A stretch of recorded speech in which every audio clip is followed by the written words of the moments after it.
Good morning, students. Today we are going to discuss about zero group elements.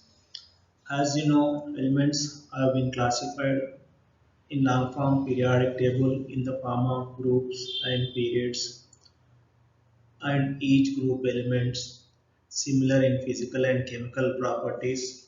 There are number of groups. These zero group elements are placed extremely right side in the long form periodic table. They are also known as zero group elements. Zero group elements.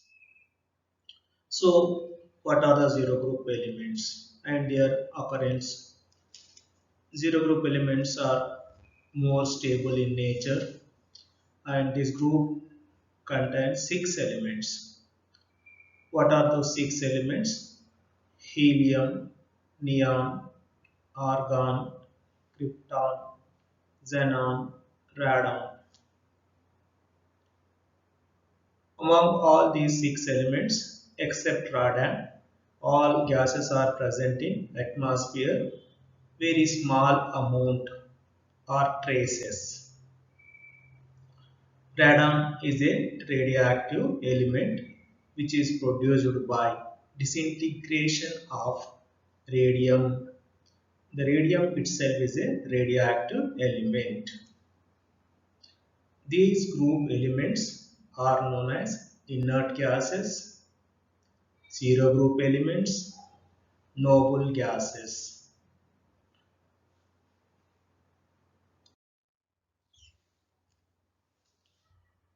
Helium important meteorological observations, cryogenic agents in NMR, nuclear magnetic resonance and magnetic resonance imaging MIR also using neon discharge tube. Neon is using in discharge tubes, fluorescent tubes, neon bulbs in botanical gardens. Argon is used mainly to provide an inert atmosphere in high temperature metallurgical process for filling electric bulbs and used in laboratory for handling substances which are air sensitive, and xenon and radon used in light bulbs designed for special purpose.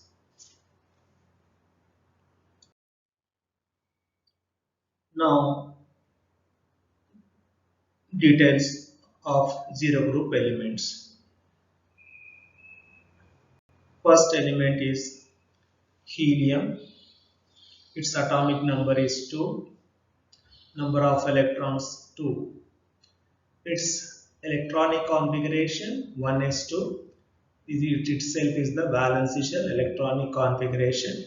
In helium, there is only one orbit. In the first orbit, there two electrons are completely filled. Now come to neon. Atomic number is 10 and its electronic configuration 1s2, 2s2, 2p6. In the second orbit, in s orbital, 2 s electrons and 6 p electrons are present. Total number of electrons are 8. So here, if you look at the valence shell electronic configuration, which resembles like ns2 np6 electronic configuration, ns2 np6. In same manner, if you come to the argon, 3s2 3p6, krypton 4s2 4p6, xenon 5s2 5p6, radon 6s2 6p6. When you observe or compare the outer electronic configuration, general electronic configuration of helium and remaining elements, in case of helium, the general electronic configuration is written as ns2. In remaining cases, ns2 np6. These gases are found in nature in monoatomic state due to duplet or octet electronic configuration. Now come to the physical properties. If you look at the physical properties in the group top to bottom, I mean to say that helium to neon, argon, krypton, xenon, radon. When you are coming from top to bottom, atomic number increases, number of orbits and shells also increases. The atomic size or radius increases from top to bottom in the group. Now ionization potential energy. These elements are more stable in nature, so their outer shell is completely filled. It's very difficult to ionize them, even though if you try, it is very high temperature or high potential difference is required to ionize these gases. And if you observe the ionization potential energy property in the group from helium to radon, which decreases due to increase in the size. So helium, among the all elements, helium has the greatest IP value. Helium has the greatest IP value. Now come to electron affinity. As you know, electron affinity is nothing but when an electron is added to an atom, certain amount of energy is releasing. That is known as electron affinity. It is measured in electron volts. Zero group elements have zero electron affinity, which means they do not accept any electron. The reason is that their outermost orbit is completely filled. They are more stable. That is the reason they do not accept their electrons. So their electron affinity is zero. Now come to atomicity.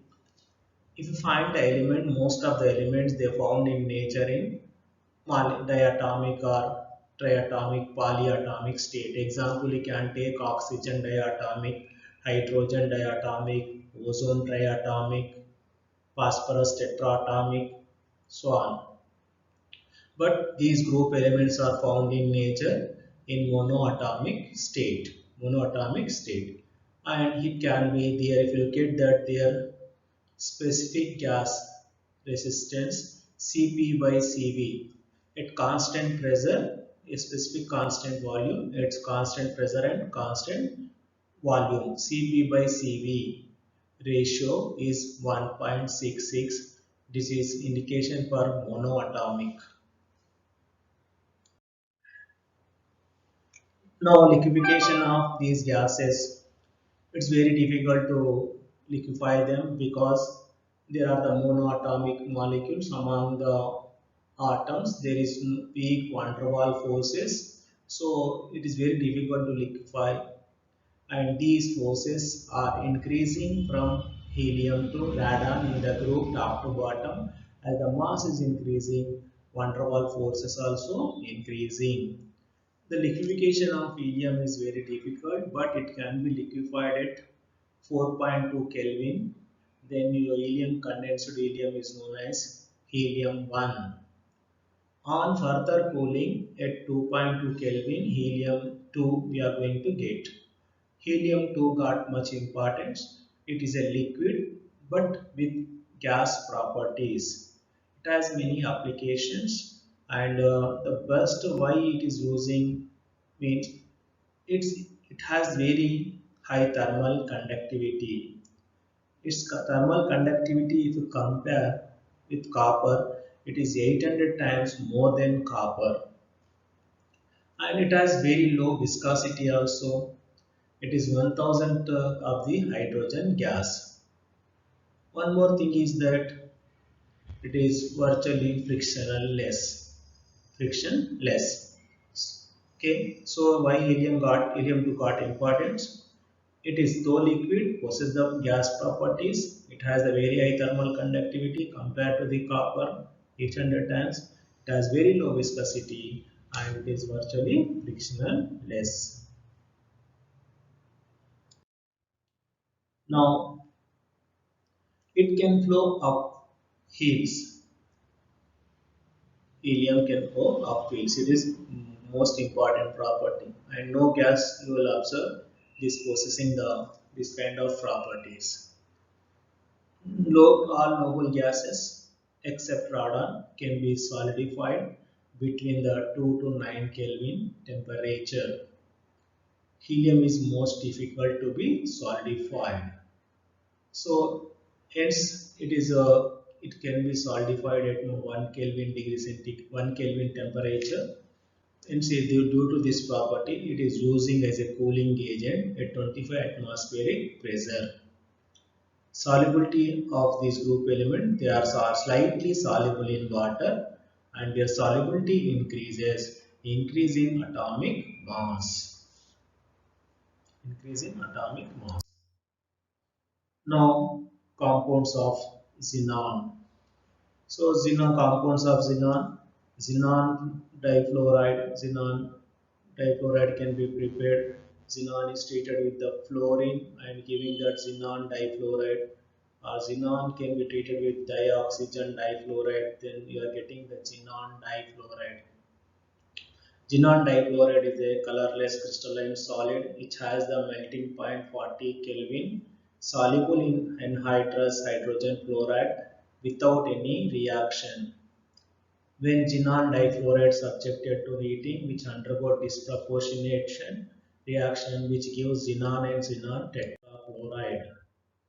Now, xenon chemical properties. When xenon is treated with the hydrogen gas, we are going to get xenon plus hydrogen fluoride, where xenon is reduced, it is serving as a oxidizing agent. When xenon difluoride is treated with the water, we are getting xenon plus oxygen plus hydrogen fluoride. When xenon is treated with the iodine, we are getting xenon plus iodine fluoride.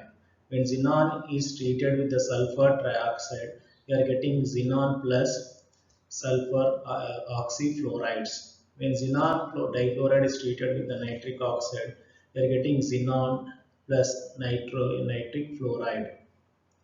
Xenon fluoride difluoride oxidizes Cl2, Cl2, cerium plus 2 to plus 3 to plus 4. Structure of xenon difluoride.